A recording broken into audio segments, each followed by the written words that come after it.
오늘 본문은 2절밖에 안 되지만 상당히 깊이 있는 말씀이고 또 쉽게 이해하기가 어려운 그런 말씀이기도 합니다. 그래서 금요일 저녁에 이 말씀을 나누는 것이 시간상 참 제약이 있지만 그러나 본문이 말하고자 하는 그 의미를 좀 더 잘 살펴보고 오늘 이 예수님께서 하신 말씀이 오늘 우리에게 어떤 의미가 있는지를 좀 바르게 이해하고 깨닫는 시간이 되었으면 합니다. 안식 후에 예수님께서 제자들을 찾아오십니다. 방에 다 모이고 문을 다 잠그고 있는 상황이었습니다.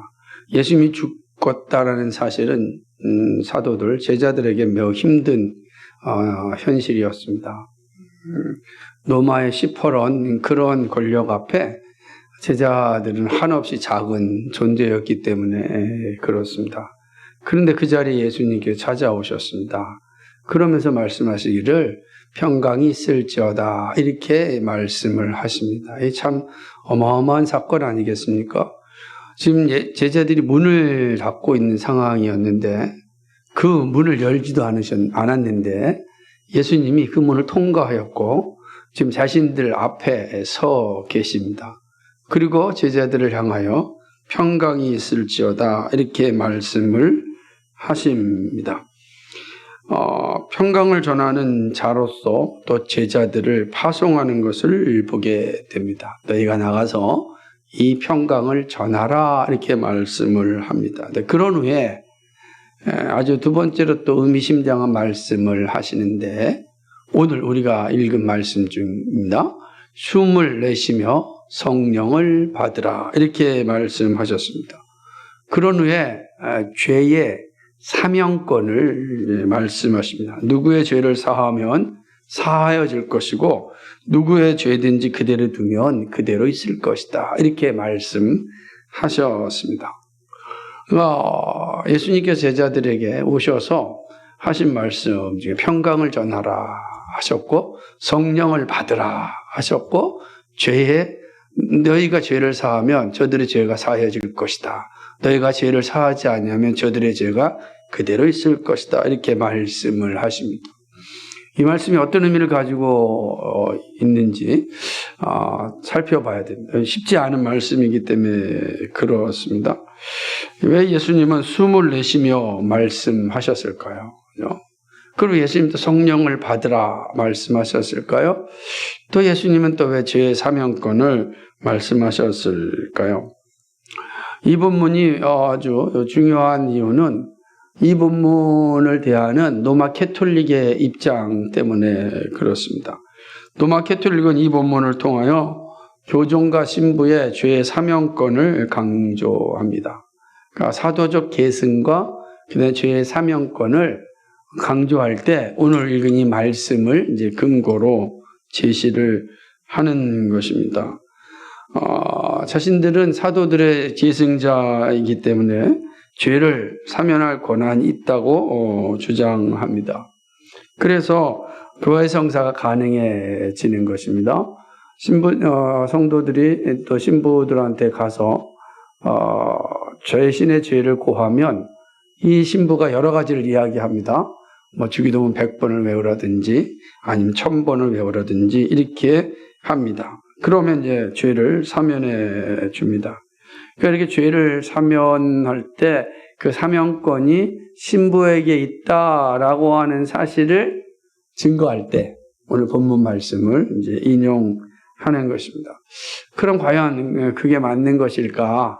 그죠?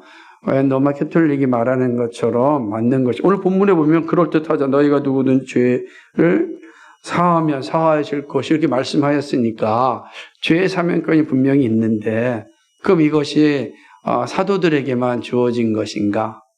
이 생각을 해야 되는 것입니다. 아무 생각 없이 이 본문을 보게 되면 얼마든지 그렇게 생각할 수가 있습니다. 왜냐하면 표면상으로는 죄 사면에 대하여 분명히 말씀하고 있기 때문에 그렇습니다. 그래서 우리는 이 말씀을 표면상 그대로 받는 것이 아니라 이 말씀이 가지고 있는 전체적인 적어도 요한복음 20장 이 맥락 안에서 그리고 좀 더는 성경 전체의 관점 안에서 이것이 무엇을 말하고 있는지 잘 판단하고 바르게 알아야 됩니다. 그래야 이상한 소리에 흔들리지 않고 바른 신앙의 자리에 설 수 있습니다. 자, 그럼 이 말씀이 어떤 의미인지 오늘은 좀 차례대로 살펴보는데 조금 집중해야 될 부분들이 있습니다. 첫 번째, 그리스도인에게 일어난 변화는 새로운 피조물됨과 영적인 능력이다라는 사실을 우리는 이 말씀을 통해서 좀 배워야 됩니다. 예수님께서 평강이 있을지어다 말씀하시면서 제자들에게 숨을 내쉬었습니다. 왜 숨을 내쉬었을까요? 그리고 이제 이 숨을 내쉬다라고 하는 것은 복음서에서 그리고 오늘 이 본문에만 이렇게 나타나는 것입니다. 숨을 내쉬며라는 말씀은 또 여기에 이 복음서에서 오늘 여기만 이게 사용되고 있는 것을 보게 됩니다. 근데 이제 이 말씀을 잘 이해하려면 구약으로 좀 돌아가서 좀 생각해 보아야 합니다.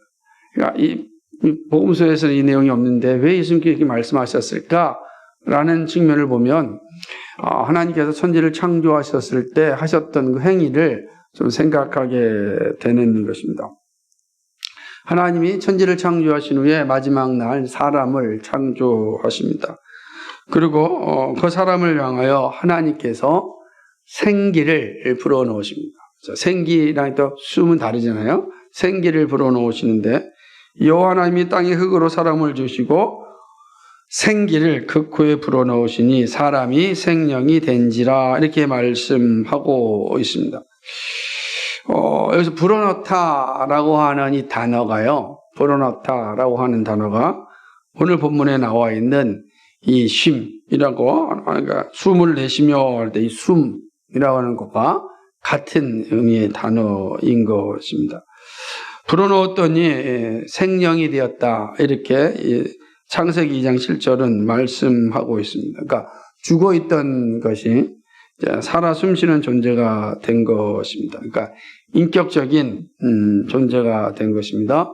숨을 내신 결과이죠. 그게 이제 창세기 2장 7절에 나와 있는 것입니다. 근데 이러한 모습은 구약에서 또 한 군데서도 좀 살펴볼 수가 있는데 바로 에스겔이 본 그런 환상입니다. 에스겔은 마른 뼈의 이제 환상을 보게 됩니다. 뼈가 다 마른 시체입니다. 우리도 잘 알다시피 사람이 다 죽고 오래되면 뼈밖에 남지 않아요. 더 오래되면 뼈도 남지 않죠. 다 흙으로 돌아가는 것입니다. 그런데 지금 이제 이 에스겔 선지자가 보았던 환상은 마른 뼈입니다. 살점이 다 없고 뼈들만 있는 것이죠. 그런데 그 뼈들이 다시 살아나는 것을 보게 됩니다.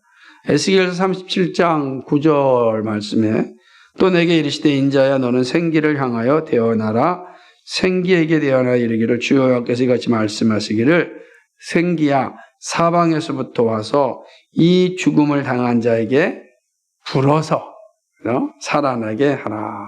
이게 말씀. 생기를 불어서 살아나게 하라라고 하는 거죠.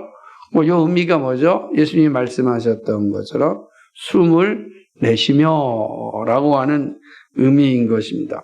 그러자 마른 뼈들의 생기가 불어졌고 불었더니 마른 뼈들에게 살점이 붙었고 살아난 것을 보게 되는 것입니다. 그러니까 창세기 2장 7절과 에스겔 37장 9절에서 숨을 내쉬는 거, 부르시는 거, 그것을 이제 볼 수가 있습니다.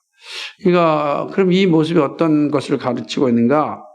이건 죽은 자에게 생명을 넣는 행위입니다. 죽은 자에게 생명을 넣는다. 그래서 그 생명이 다시금 존재하게 된다. 새로운 생명을 창조할 때 사용되는 의미가 숨을 내쉬며 불어넣으시고 라고 하는 의미다라고 하는 것이죠. 그러니까 이와 같은 의미로 예수님께서 제자들을 향하여 숨을 내쉬었습니다. 자, 그럼 이제 우리가 보면 창세기 2장 7절과 에스겔서 37장 9절의 말씀과 예수님이 하신 말씀의 차이점이 무엇입니까? 그래서 구약은 전부 다 죽은 거죠. 생명이 없는 상태에서 불어넣으셨더니 생명이 되었잖아요. 그런데 지금 제자들은 살아있잖아요. 살아있는데 왜 똑같이 숨을 내쉴까요? 살아있는 생명에게 숨을 내쉰다는 건 어떤 의미가 있을까? 이 상황은 다른데 행위는 같은 거예요. 그죠? 상황은 다르지만 행위는 같다라고 하는 것입니다. 그렇다고 한다면 이 측면으로 볼 때 지금 제자들의 상태를 생각하게 되는 거죠. 제자들의 상태이 거의 영적인 죽음과 같은 상황에 있는 것을 이제 보게 되는 것입니다. 그러니까 이들은 정말 소망이 없는 상태, 두려움과 그런 상태, 절망 가운데 떨고 있는 어떤 그런 상황을 이제 의미하는 것입니다. 이들을 향하여 새 생명을 주시는 것이죠. 그러니까 이렇게 숨의 의미, 불어넣으신다라는 의미는 새 생명을 의미합니다. 그래서 생명을 의미하는. 그러니까 지금 예수님께서 제자들에게 생명을 불어넣으시는 거예요. 그럼 이 생명을 불어넣으신다. 어떤 생명인가 하는 거죠. 이거는 새 창조를 의미하는 겁니다. 그러니까 새로운 존재로서의 새 창조를 의미하는 게 숨을 불어넣으신다라는 의미에 가지고 있는 것입니다. 두려움 가운데는 제자들에게 다시금 생명을 주시고 살아있는 삶을 살라고 이야기하는 것입니다. 그러니까 제자들 입장에서는 예수님도 죽으셨고 이제 자신들 앞에는 죽음 외에는 아무것도 없다고 생각한 그런 상황 가운데 절망 가운데 떨어져 있는 제자들을 향하여 새 생명을 주신 거죠. 새로운 존재로서의 삶을 살 수 있음을 숨을 내쉬며 숨을 불어넣으셨다는 것을 볼 수가 있는 것입니다. 뿐만 아니라 숨을 불어주심으로 흙이 생명이 되었습니다. 마른 뼈가 살아났습니다.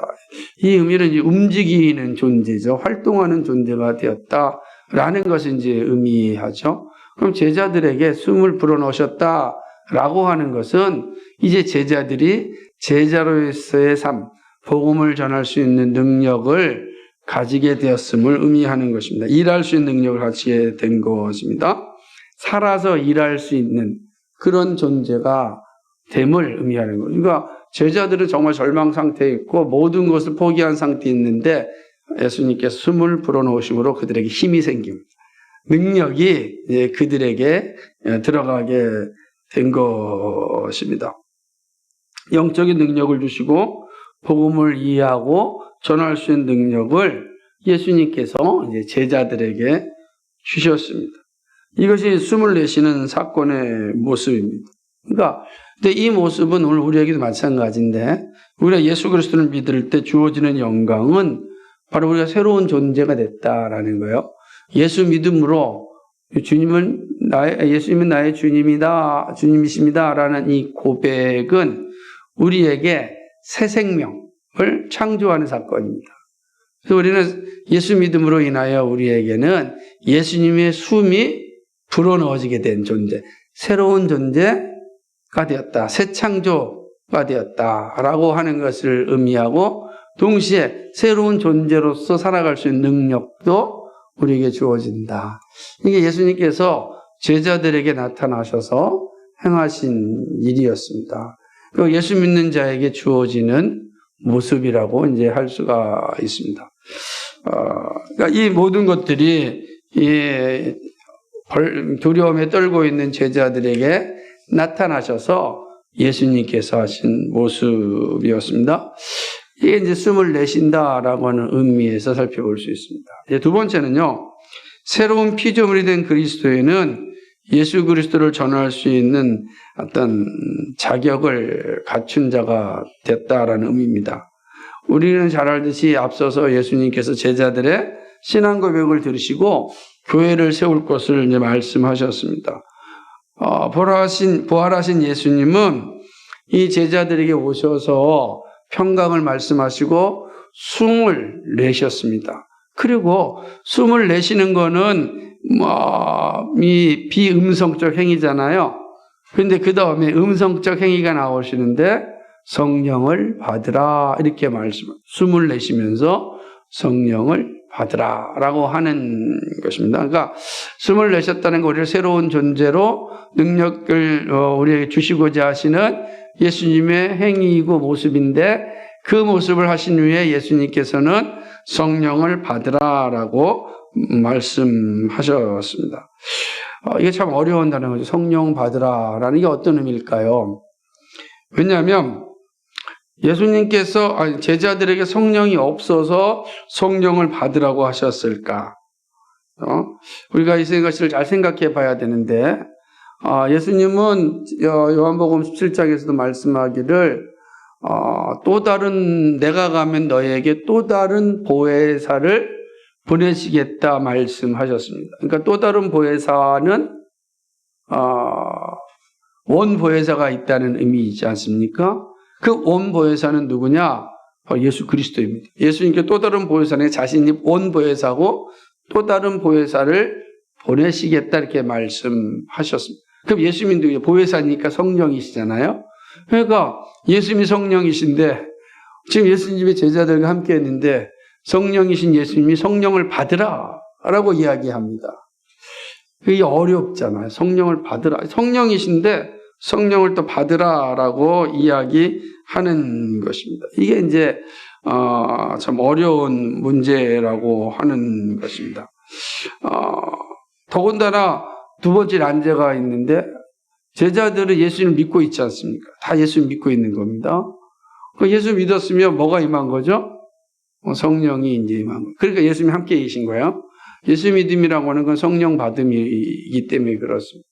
그리고 그 자리에 지금 이제 성령이신 예수님이 함께 계시는 거니까 이들이 다 성령 받은 존재라고 할 수가 있는 것입니다.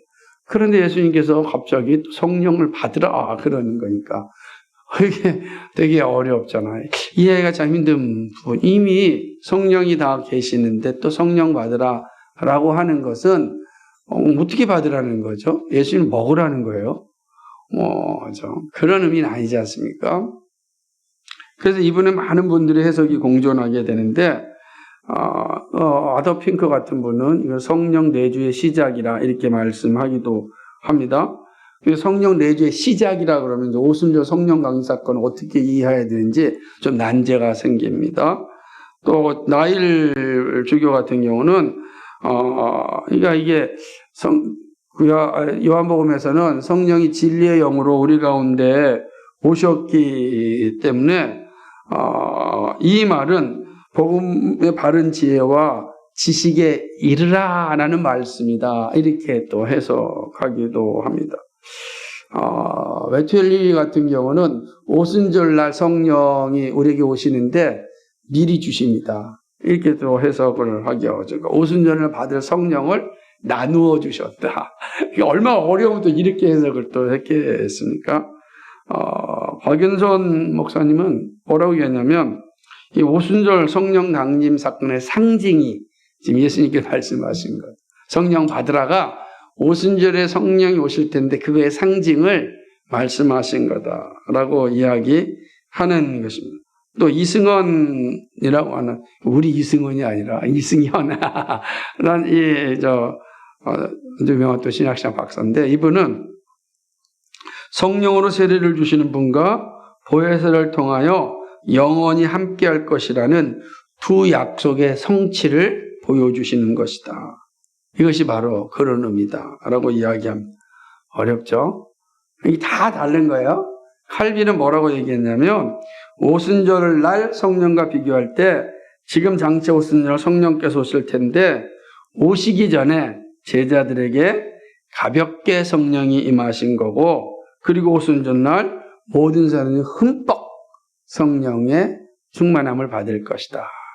그러니까 칼빈 목사님도 이 문제에 대해서 고민이 많았던 거예요. 이거 어떻게 봐야 되는가라고 할 때 그가 이게 정말 가볍게 받음이고 오순절은 흠뻑 받음인가 참 어려운 것이 보게 됩니다. 근데 저는 이 많은 것 가운데 화란의 또 성경 주석학자인 홀베르다의 관점이 좀 더 전체를 포괄하는 것이 아닌가 생각을 하는데, 성령을 받으라는 말씀은 사도들에게 예수님의 죽으심과 부활을 선포할 수 있는 자격을 공식적으로 부여해 주는 사건이다. 이렇게 이제 성령을 받으라라고 하는 것은 제자들에게 이제 예수 그리스도의 이 사건, 죽음과 부활을 공식적으로 전할 수 있는 자격을 준 사건이다. 보는 거죠. 제가 그래서 저는 이 말씀을 생각해서 새로운 피조물 된 그리스도인은 예수 그리스도를 전할 수 있는 유일한 자격자이다 라는 거예요. 왜냐하면 우리가 다 성령을 받았기 때문에 그렇습니다. 우리가 이걸 좀 더 생각해 본다면 사도는 보냄받은 사람입니다. 사도는 복음을 가지고 세상으로 보냄받은 자입니다. 예수님은 사도들에게 이 복음을 공식적으로 전할 수 있는 자격을 주셨습니다. 그런데 이제 이렇게 보면 조금 어려운 부분인데 사도행전 1장 8절과 좀 충돌되는 것 같이 보이기도 합니다. 그러나 요한과 누가의 기록은 분명 다른 관점에서 있는 것이 분명합니다. 그러니까 저는 생각할 때 이 본문에 대해서 완벽한 이해를 우리가 다 갖지 못한다 할지라도 성령을 받으라라고 하는 것은 모든 그리스도인, 예수 믿고 구원받은 그리스도인에게는 예수 그리스도의 복음을 전할 수 있는 자격이 주어졌다라는 것을 보는 거죠. 우린 다 성령 받았으니까 성령 받았다라고 하는 건 바로 예수 그리스도의 죽으심과 부활을 다시 복음을 분명히 전할 수 있는 자격이 주어졌다라고 하는 것입니다. 근데 이제 이 성령 받으라라고 하는 의미에는 이 분명히 이제 자격이 있지만 동시에 이 말에 어떤 것이 함의되고 있냐면 어떤 성령의 능력이 임하여서 복음을 전할 수 있는 사명을 감당할 수 있게 함이 있다. 성령 받으라라는 건 복음을 전할 수 있는 자격과 함께 복음을 전할 수 있는 능력도 주께서 주신 것이다. 우리가 자격만 가지고는 사실은 이 복음 전하는 삶을 살 수가 없죠. 능력도 있어야 된다. 그러니까 이제 앞서서 이야기했던 숨을 내쉬며 성령을 받으라라고 하는 것은 이 의미가 다 함축되어져 있는 모습을 이제 볼 수가 있다라고 하는 것이죠. 그러니까 우리는 이제 그런 측면에서 그리스도인은 예수 믿음으로 말미암아 성령 받은 사람이고, 성령 받은 사람인 우리는 어떠한 사람인가? 그리스도의 복음을 전할 수 있는 사람이고, 그리스도의 복음을 전할 수 있는 능력을 주께로부터 공급받는 사람이다. 그러니까 우리가 이 복음을 전할 때 내주하시는 성령께서 우리를 통하여 끊임없이 이 복음을 전하게 하신다라고 하는 것이죠. 이것이 두 번째 본문이 주는 가르침이라고 볼 수가 있는 거죠. 그 세 번째는 자연스럽게 그리스도인은 죄사함의 말씀을 선포하는 능력을 받았다라는 것에 이제 이르게 되는 것입니다. 너희가 네 죄든지 사하면 사해질 것이요 네 죄든지 그대로 두면 그대로 있으리라, 이렇게 말씀하셨습니다. 예수님께서는 제자들에게 성령을 받으라라고 말씀하신 후에 죄 사명권을 말씀하셨습니다. 왜 그랬을까요? 왜 이렇게 말씀하셨을까? 여러분 이걸 잘 생각하셔야 됩니다. 그러니까 죄 사명권을 말씀하기 전에 성령을 받으라 그랬잖아요. 성령 받으라는 게 복음을 전할 수 있는 자격을 주고 복음을 전할 때 감당할 수 있는 능력도 주십니다. 이렇게 이야기하였습니다. 그래서 이렇게 말씀하신 후에 갑자기 죄 사명권을 제자들에게 말씀하셨다. 이게 어떤 의미가 있는가 잘 이해할 필요가 있습니다. 근데 이거는 우선 이걸 잘 이해하려면 부정적인 의미를 오해하면 안 되는 것도 생각해야 되는데, 다시 말하면 첫 번째로 제자들에게 죄를 사면해 줄 수 있는 권한을 말하는 것이 아니다라고 하는 겁니다. 저 죄를 사면할 수 있는 권한은 누구에게만 있습니까? 하나님에게만 있는 거예요. 사람은 누구도 죄를 사면해 줄 수가 없어요. 죄 사면은 오직 하나님입니다. 마가복음 2장 7절에 이 사람이 어찌 이렇게 말하는가 신성 모독이다. 오직 하나님 한 분 외에는 누가 능히 죄를 사하겠느냐. 하나님만 죄를 사하는 거예요. 예수님이 하나님이시니까 죄 사함의 권세가 있죠. 그러니까 이 고백, 오직 하나님만 죄 사함을 갖는 거지 사람이 죄 사함을 갖자. 사도들이 죄 사함을 갖는 게 아닌 것입니다. 그러니까 이걸 오해해가지고서 성령 받았으니까 우리가 가서 죄 사해지면 죄가 사해질 것이다. 그게 아닌 것이죠. 만약에 그렇게 된다면 제자들이 말하는 곳마다 죄가 사해질 것이고 제자들의 사명을 이어받은 사람들이 동일하게 사도와 속사도, 교부, 목사가 되어서 죄를 사면하는 권한을 갖게 됩니다. 그죠? 그러면 제가 여러분의 죄를 사면할 수 있는 권세를 갖게 되는 거예요. 이게 엄청난 거죠? 죄를 사면하는 권한이 있다니까요. 그러니까 이런 것을 가지고서 사기 행각을 벌친 게 바로 로마 캐톨릭이다라고 하는 겁니다. 이들은 처음에는 기도 100번, 주기도문 1000번 하면 벌이 사하여진다 이렇게 얘기합니다. 이게 면벌이에요.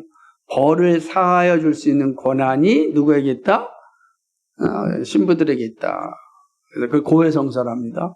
근데 이게 조금 더 이제 발전되어지고 부패되니까 이제 죄를 사하여 주는 면죄부가 나타나는데 이 면죄부는 이제 주기도문 100번 해오거나 그래서는 안 돼요. 이건 이제 돈을 주고 사는 자리로 이르게 되는 것입니다. 죄사면권이 사제에게 있다라고 하는 거죠. 그러니까 죄사함 받는 게 얼마나 쉽습니까? 돈만 주면 어떤 죄도 다 사해지는 거예요. 살인죄를 저지르도 돈만 주면 다 용서받는 거예요. 살인했다고 천국 못 가는 게 아닙니다. 돈만 있으면 됩니다.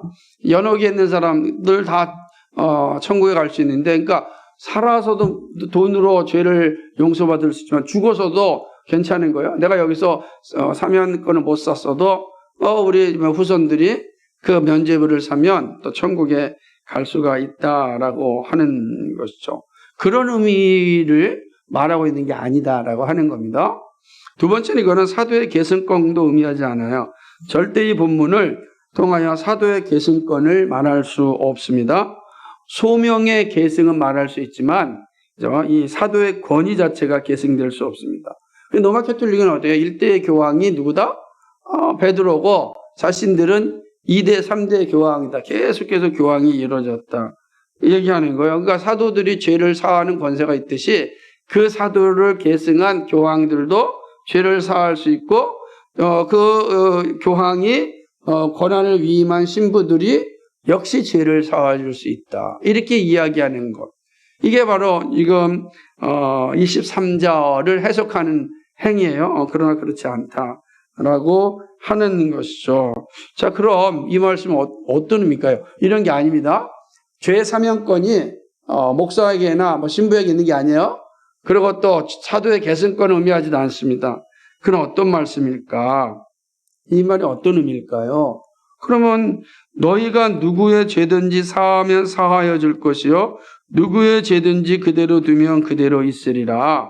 이거 어떻게 이해해야 될까? 이건요 다른 의미를 갖고 있는 것이 아니라 바로 죄사함의 말씀을 선포하는 능력을 의미합니다. 그럼 사도를 비롯한 예수 믿는 사람, 성령을 받은 사람, 예수님 믿으면 성령을 받잖아요. 성령을 받은 모든 사람에게 뭐가 있다고요? 죄사함의 능력이 있어요. 그 죄사함의 능력이라는 게 다른 것이 아니라 죄사함의 말씀을 선포하는 능력을 의미하는 것입니다. 누구든지 나가서 이 복음을 선포하면 복음을 듣는 자에게는 죄사함의 자리에 이르지만 복음을 듣지 않는 자에게는 심판의 자리에 이르게 되는 거죠. 그래서 사도 바울이 말하기를 너희는 뭐요? 이 복음은 누군가에게는 생명이 이르는 향기잖아요. 그러나 또 다른 사람에게는 죽음에 이르게 하는 냄새가 된다 그랬습니다. 그게 우리가 알죠. 그러니까 여기서 23절의 내용 그런 거죠. 그리스도인은 어떤 사람인가? 이 생명에 이르는 복음, 사망에 이르는 이 복음을 전하는 자들이다라고 이야기하는 것이죠. 죄의 사명권은 오직 하나님에게 있고 우리에게는 죄의 사명을 전할 수 있는 능력이 없습니다. 그러나 우리에게 주어진 능력이 주어졌는데 그것은 바로 복음을 전하는 것. 이 복음을 듣는 자에게는 생명이 이르고 복음을 듣지 않는 자에게는 멸망에 이른다. 그러므로 앞에 성령을 받으라와 그리고 죄의 사명권은 이 내용은 같은 의미를 가지고 있는 거예요. 이해가 되시죠? 성령을 받으라라는 것은 복음을 전할 수 있는 자격을 주어졌다는 거고 그 복음을 전할 능력도 주어진 거예요. 그런데 이 복음을 전할 때 어떤 일이 일어난다고요? 구원받는 자가 일어난다. 생명에 이르는 자와 듣지 않는 자는 죽음에 이르는 자가 나타난다. 그렇게 되는 겁니다. 그래서 이 23절은 같은 말씀을 잘 선포하고 있는 내용입니다. 우리가 이걸 바르게 이해해야 돼요. 그러지 아니하면 또 어떤 사기 행각을 하는 사람들에게 우리가 더 넘어갈 수가 있기 때문에 그렇습니다. 그러므로 우리는 해야 될 일이 뭐예요? 항상 복음을 전하는 겁니다. 믿는 자에게 행치 못할 일이 나타나는 그 놀라운 복음을 전하는 겁니다. 말씀을 맺습니다. 여러분 이 교훈은 분명합니다. 예수 믿으면 성령 받음이고 성령이 임해야 주의 일을 감당할 수 있습니다. 우리의 말을 듣지 않는 이 세상 가운데 혹은 조롱하고 욕하는 세상 가운데 우리가 할 일은 담대히 나가서 이 복음을 전하는 것입니다. 주의 성령께서 우리가 복음을 전할 수 있도록 우리를 구원하여 주셨고 복음을 전할 수 있는 능력을 주셨습니다. 우리의 입술을 통해 이 복음을 전할 때 구원받는 자와 멸망에 이르는 자가 나뉘어집니다. 우리에게 능력이 있어서 그런 것이 아닙니다. 말씀이 그런 능력을 나타내십니다. 하나님께서 그 말씀을 통하여서 그 일을 이루십니다. 예수님께서 선포하셨던 부터 지금까지 이 말씀의 원리는 항상 동일하였습니다. 사람에게 구원에 이르는 또 멸망에 이르는 그런 권한이 주어지지 않아요. 복음이 그 권한을 행사하게 하고 우리는 그 복음을 전할 수 있는 자격을 부여받은 사람입니다. 그러니까 자격을 부여받은 사람답게 우리는 이 세상 가운데 복음을 전하는 자가 되어야 됩니다. 우리가 전하는 복음을 통하여 생명에 이르는 자가 나올 겁니다. 우리의 전하는 복음을 조롱하고 미워하는 자는 반드시 심판에 이르게 됩니다. 그럼 우리는 끊임없이 포기하지 않고 우리에게 맡겨진 바 이 복음을 전하는 일에 최선을 다해야 됩니다. 우리가 복음을 전할 때 성령이 우리를 도우십니다. 이 놀라운 사실을 기억하면서 주님 오시는 그날까지 이 복음 전하는 우리의 사명을 잘 감당할 수 있기를 간절히 소망합니다. 거룩하시고 자비하신 하나님 참으로 고맙고 감사를 드립니다. 오늘 우리에게 이 진리의 말씀을 주셔서 고맙습니다. 하나님 아버지 숨을 내쉬며 성령을 받으라 말씀하신 주님의 모습을 봅니다. 숨을 내쉬며 우리에게 숨을 불어넣으셨습니다. 새로운 존재로 창조하심을 의미합니다. 우리는 새로운 존재가 되었습니다. 새 능력을 받은 존재가 되었습니다. 그것은 바로 성령을 받음이고 하나님의 말씀을 전할 수 있는 능력을 받음이고 또 그런 자격을 얻은 것입니다. 그리고 이 자격과 이 능력으로 이 복음을 전할 때 구원받는 자와 멸망받는 자가 결정되어집니다.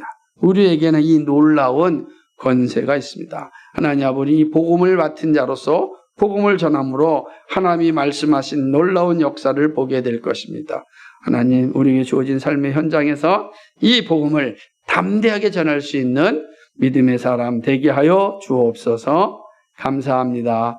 예수 그리스도의 받들어 기도하옵나이다. 아멘.